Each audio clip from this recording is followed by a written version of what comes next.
Assalamualaikum. Mayam kam tawnrige.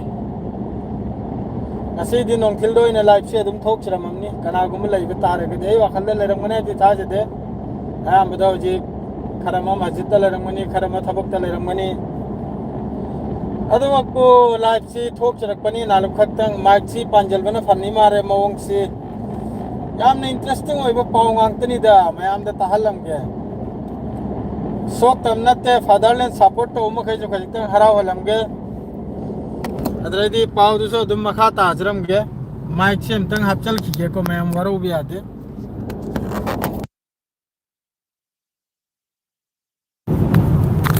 paw pure ge lakchari mai tai pangal yamna nuare bo paw ngang tani message te ai par roi ge ko Iran da loi makta gi he na chawba Iran manung da America loi maktigi hena chawba asai magi kamina pando Donald Trump gi kamina pan amasung Netanyahu gi kamina pando ji ki khar island hari do adru yam na chawna Israel amasung America gi taraf tagi strike tawba gi wani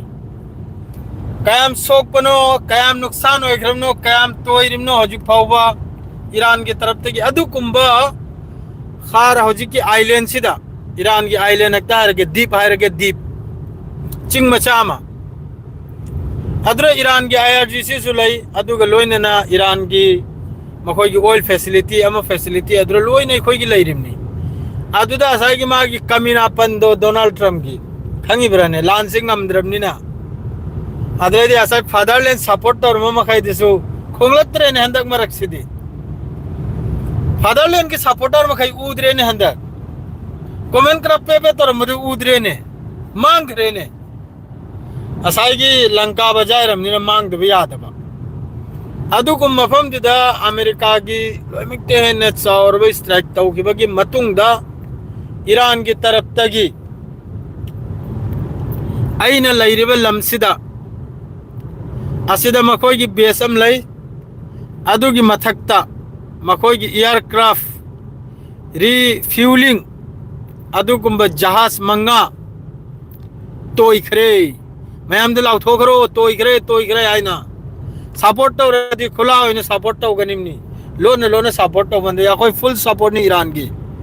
Iran हम सुन गजा की फिलिस्तीन की आजादी की दमकता ए bro मैं हम पूरे बुद्धि हैं लकी के कैसे आवरो दर मारे दो असीधा जुम तो रगे अंगु सीधे अंगु ut ngang tani ut ruja hende ne oi ut ruja hende ut makhai ruja hende ne ut makhai ruja hende ri sajik chari ba ruja Ramzan महीना सीधा इस सऊदी अरब के ut makhai ruja भाव हेलम दरे अल्लाह कहने तो रिसे आ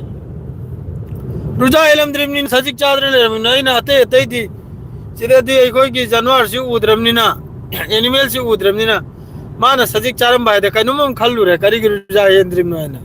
हां पम चल रे